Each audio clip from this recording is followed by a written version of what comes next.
Hey everybody, welcome back to the channel. Today I have some exciting news and an install that we're going to do right here in the Honda Pioneer. So my last video I talked about which A-arms to get.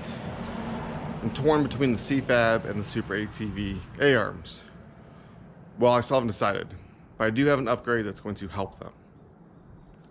So on other brands, such as like the Polaris Ranger, a lot of them have an issue with the front A-arms and the tabs ripping off. And multiple companies out there make a frame stiffener or a frame support that goes underneath. Let me show you what I'm talking about. It would go and reinforce your A-arms and go underneath. And I've only heard of a couple of people that had an issue with tearing the tabs off their A-arms, and I didn't think it was a big deal for the Pioneer. Well, apparently Super ATV has found the limits.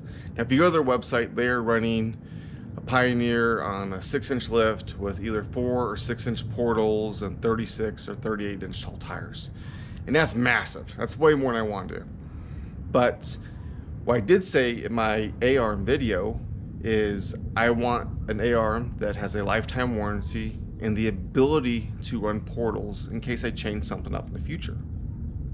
Well, both the two A-arms I'm looking at has that ability, and they're both warranted for it and whatnot.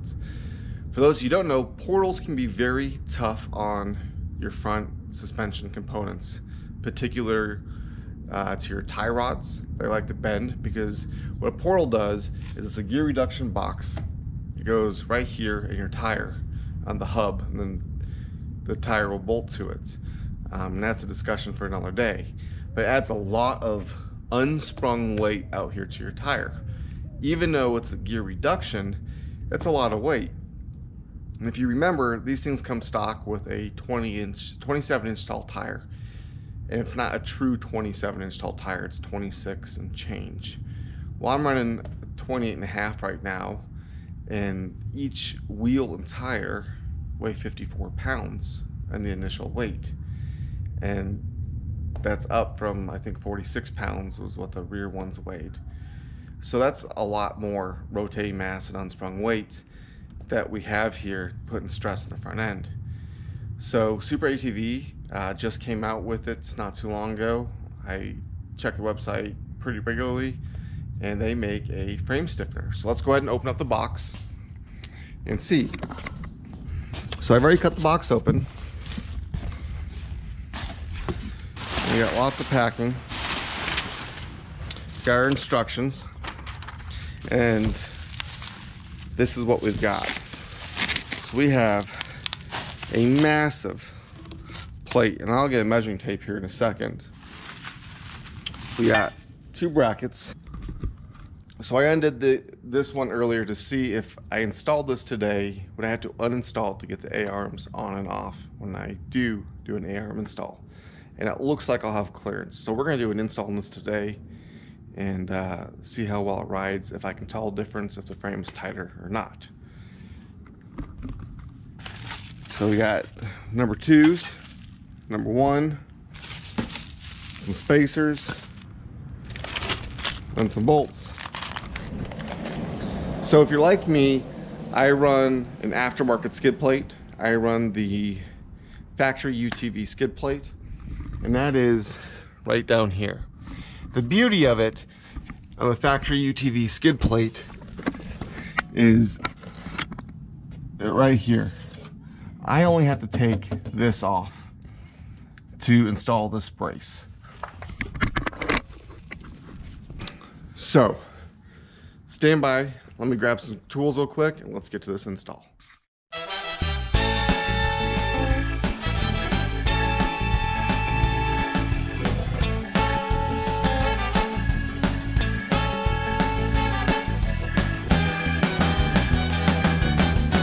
Okay, so I got everything unwrapped. That was pretty quick for you. Let's go ahead and take a quick look. So these seem to be the brackets that'll go up here. We've got spacers, and then the inside, these are the inside brackets These are the outside bracket for the A-arm. This is what's going to reinforce and stiffen your frame. And let's just take a quick measurement. It is 16 1/8 by 18 5/8. Let's see if you can see on here. It does have a slight bend, but look at how thick that metal is. All the pieces are made the same gauge. And just in comparison, let me show you to the factory frame. So here's the spacer. And look at the, see if you can see that in here on the camera. How much thicker, see the shiny piece of metal, to this is. That is really gonna reinforce this. So let's go ahead, we'll get the skid plate off and get her installed.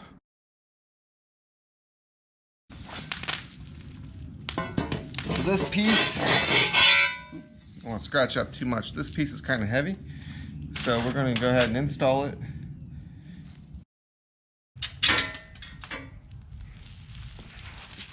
Okay, let me show you the problem I'm having here.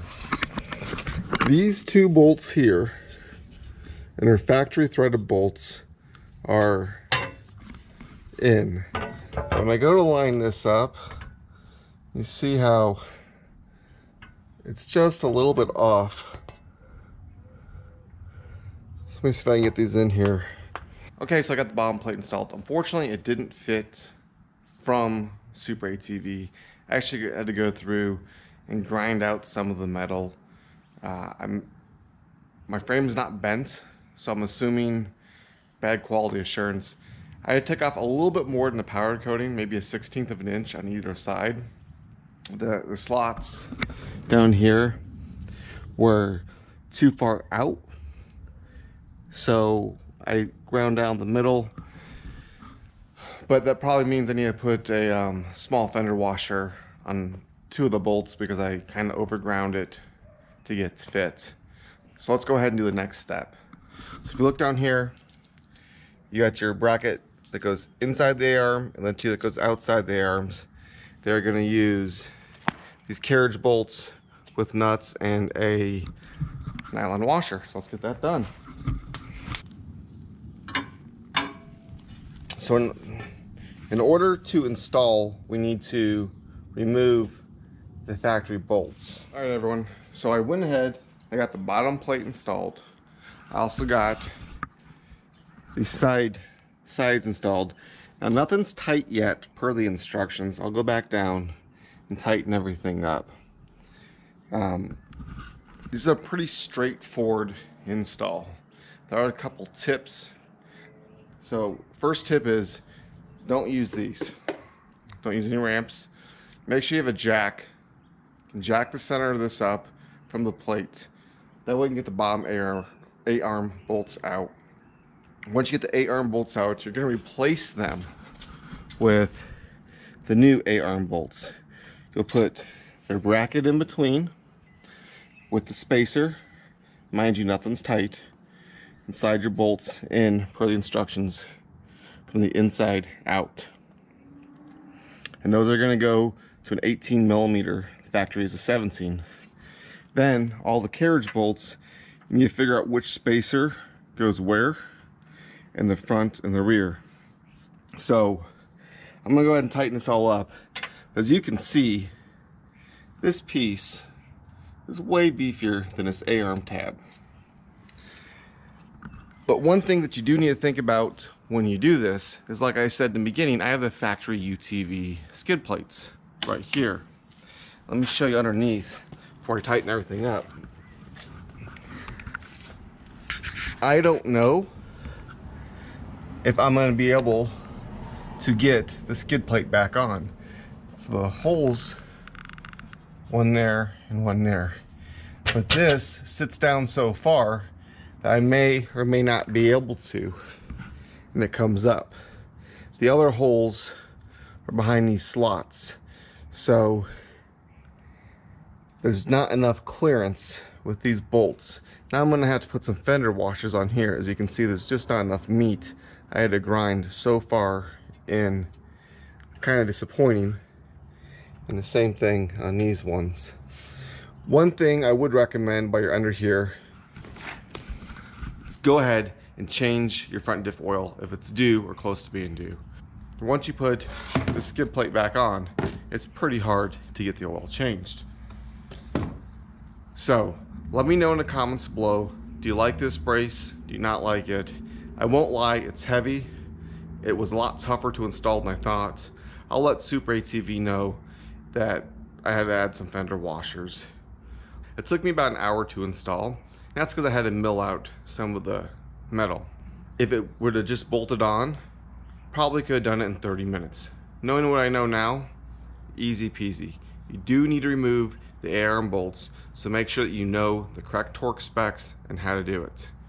So there you go. I'm gonna go ahead and finish torquing everything down. You let me know in the comments below, is this worth $100 or not? Are you gonna get one?